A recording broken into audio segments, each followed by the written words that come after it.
Друзья, недавно наткнулся на канал «Бизнес по-казахски». Парень рассказывает про ведение своего бизнеса, а именно продуктовый магазин.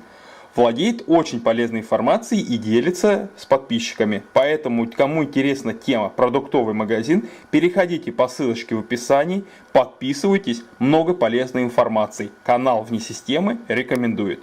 Ну да, подсветка есть. Ну что, друзья, прибыли мы в Волгоград. Здесь холодно и очень рано. 5 утра, нормально. Свежо.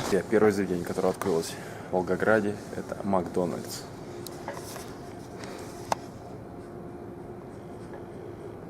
Первая локация, к которой мы двигаемся для начала съемок, это Мамаев курган. Вон он, родина-мать. Прибыли в Волгоград ранним утром, вообще тишина, темно, ничего невозможно снимать. Подождали, вот рассветает и двигаемся. Вот мы на Мамаев кургане.